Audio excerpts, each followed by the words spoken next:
How we lose touch with reality by getting stuck in your head or a non existent reality, hoping that something unrealistic will happen without taking action.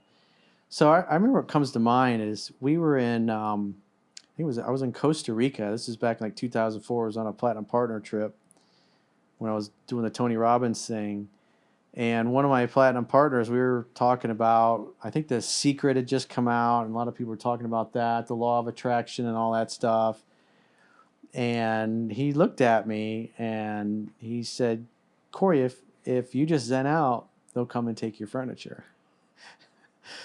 So the point being is that I was like, that was really cool because I'd never heard that before. And it's true, you got to take action. And so a lot of people, like I remember my dad growing up, especially like when it came to my dealing with my mom's psychotic schizophrenia, it's like she'd be going crazy, starting to go, get crazier and crazier as she's off her medication. I'd be like, Dad, it's like mom's going fucking loopy again. You got to do something about that. You need to call the hospital or whatever. And he just like wanted to pretend that it wasn't happening.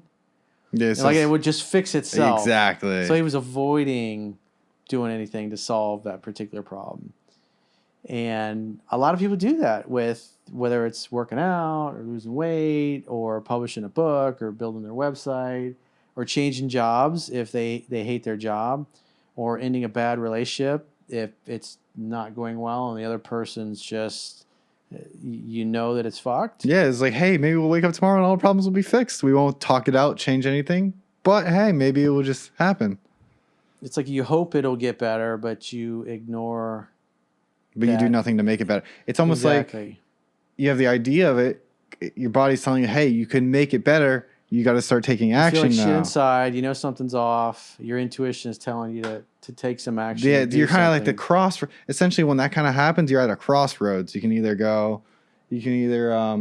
keep losing touch with reality and lose that, or...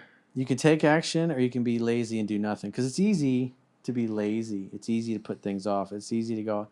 I'll work out tomorrow. I'll call that customer tomorrow. I'll go through those leads tomorrow. I'll send that email over the weekend. And you end up putting off you come up, because people do more to avoid pain than they do to gain pleasure. And so what I used to do when I was younger and didn't know any better, like especially when I was in college, is that I put more pleasure with putting off doing my schoolwork because I didn't really enjoy a lot of it, especially like calculus and stuff, physics, some of those other classes. And I always be putting it off. I'll do it this weekend. And then my friends would be like, hey, let's go out and party this weekend. And I'm like, all right, I'll do it Sunday. And then Sunday would come, I'd be hungover, or there'd be football on. Or they'd be like, let's go watch football at the sports bar. Like, okay, I'll do it Monday night when I get. And then it's just the next thing you know, you're 2 weeks in the semester, you got your first test. I go in there and just fucking flunk it. And I'm like, oh, okay, well, I can drop the first 1 or 2 tests or something like that. I'll catch up next. And then next thing you know, you're a couple of weeks away from the drop date where you can drop it and not have it, be an F. Yeah. You can just drop it and it's just gone from your record, but you lose the money for the class that you paid. Yeah. And the time, the effort. The time, but still, it's better than getting the F. So, oh, yeah, for sure. And then you end up dropping the class. All right, I'll take it again next semester, and then I'll really try then. And like what I did is because I was afraid that if I really applied and I couldn't figure it out, I couldn't pass calculus. Without calculus, I couldn't get my degree. And then, because my mom, when she would try to motivate me, she'd tell me how stupid I was, or I was never going to amount to anything, or I'm just like my aunt so-and-so, or whatever it happens to be. And it just pissed me off, the thought that maybe she's fucking right, and I am stupid. And I didn't want to find out. And so I would avoid doing the homework, because the homework meant pain. And it was more fun to go out and party and do things than do the homework. Wait, yeah. And so you have to learn to flip what you associate. And once I understood that it was pleasurable to blow off the homework and go out and party or watch something that was on TV, watch Friends or Seinfeld, whatever was on back in the early 90s. And so I realized that I kept doing that. And so that's when I started using time management, where I had this big giant desk calendar with the big squares. And so I would write down, I literally scheduled out every single day down to like the half hour. I remember you telling me that back in the day. And what classes I was going to study, what homework, what calculus problems I was going to do. And so I literally had, from the time I got up at like 6 a.m. till I went to bed at 11:30 at night, every half hour is accounted for.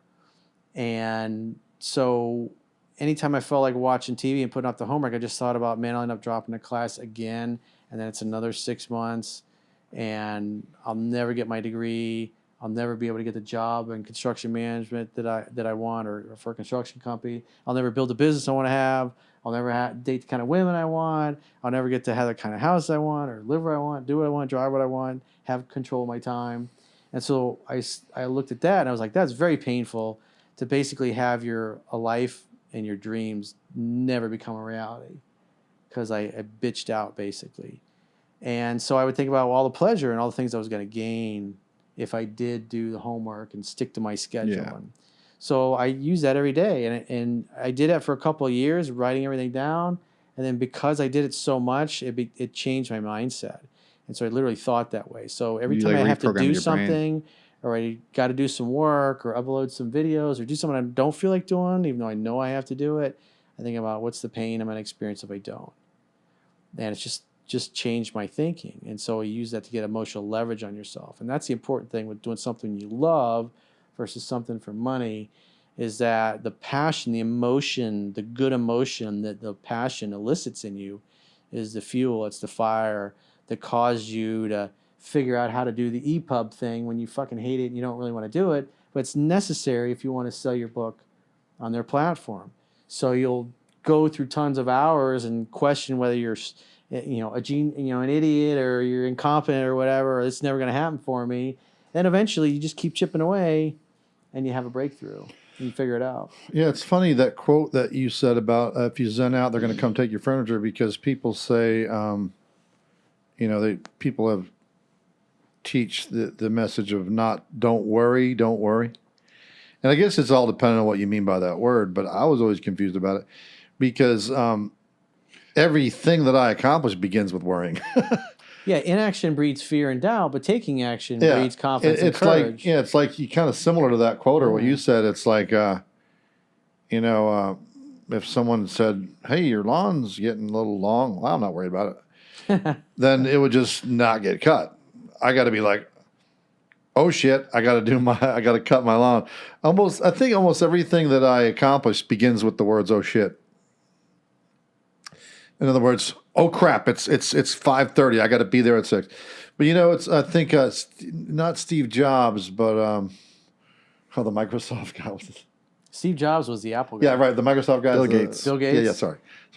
Bill Gates was quoted saying that he recommends procrastinating to the last minute because it trains you to work under pressure. And I didn't do that on purpose, but that is the way I've lived.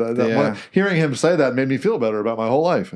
Yeah. Well, this idea goes back to, I think it was Aristotle first talked about this when it was 2,000, 2,500 years ago, about the pain-pleasure principle. That's where it comes from. That's how long it's been around. People do more to avoid pain than they do to gain pleasure. So from a mindset perspective, you want to think in terms of the things that you have to do, that you don't want to do, that are not fun, that you don't look forward to, in terms of what are the painful consequences it's going to cost you.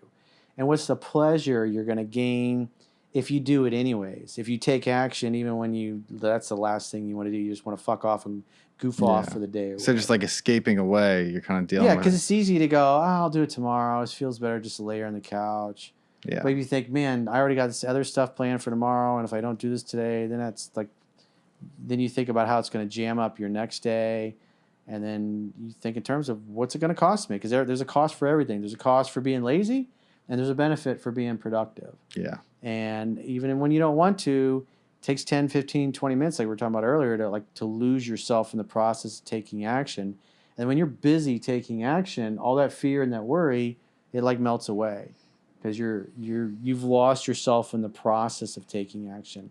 And all great athletes, great entrepreneurs, great teachers, great employees, people that achieve their dreams, is they take action no matter what, in spite of what they're feeling. They continue to move forward. They discipline themselves to do it. And when you lose yourself in the process of that, it's like the time kind of evaporates. Next thing you know, you're like, holy shit, 4 hours just went by. Look at all this stuff I got done. And then you go to bed at night and you feel good. You have peace of mind because you were like, damn, I knocked it out of the park today. It was really productive. There's nothing else, that I really could have, should have, needed to get done today. I did so much today that I can go to sleep tonight and sleep like a baby. But when you don't do anything and you fuck around all day and then you try to go to sleep at night, everything's in your mind. You're restless. And you're worried about it and you're restless and you don't sleep well because you're not living your life in a balanced way. You have chaos in your life because you weren't taking action versus having peace because you have peace of mind when you take lots of action and you're productive, not busy organizing your sock drawer, which may be necessary, but it's not the most productive thing that you can do. So you always got to make sure every day when you go to bed that you did the most important things that had to get done no matter what. And then you can do things that are less important. And then by doing that, all that too, you're choosing your life instead of being given your life. That's like how I really like to break it down, just simplifying it, because that's really how it is. I mean, the only way you can kind of manifest and mold your world how you want it, you got to put in the action. It's cool to have all the thoughts about what's going to happen. You can have all the thoughts, but those are just thoughts. Those are just ideas. I think it was the Buddha. You got to put the energy behind those thoughts to make it happen. I think the Buddha said faith without action is meaningless. So you can have faith. You can. Well, it's a Christian biblical scripture too. Is it? Yeah. Faith without works is dead. It's like James, the book of James. It's interesting how all the religions are all tied in together. There's just different names for everything, really. That's all it is. Slightly different stories, but all the main ideas all persist.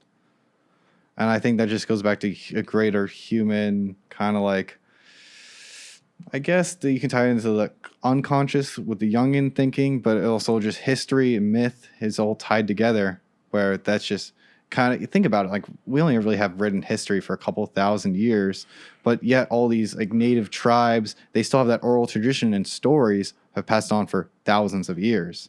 So that whole idea is with all of us. Yeah, the reason it gets passed on is because it's truth that's timeless. Like the Aristotle pain and pleasure principle, that people do more to avoid pain than they do to gain pleasure. That's so true. That's why it's stuck around for centuries. It's like almost universal too, so it applies it fits into everything. Yeah, I'm not familiar with that stuff. I guess what I am familiar with that sounds like what you're talking about is that Genesis story is very common.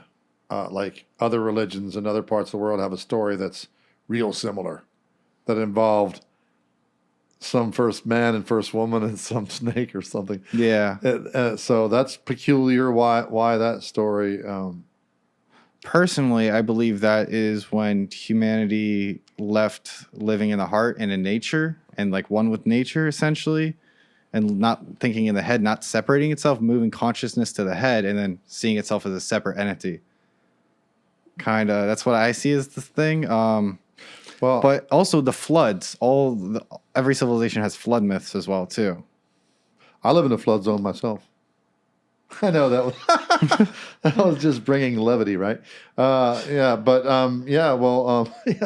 So you got to pay extra flood insurance. I do have to pay for that. Yeah. But it's never happened yet. That's good crack. It hasn't happened yet. I haven't been flooded yet. That is good. Flooding sucks. You live on a lake?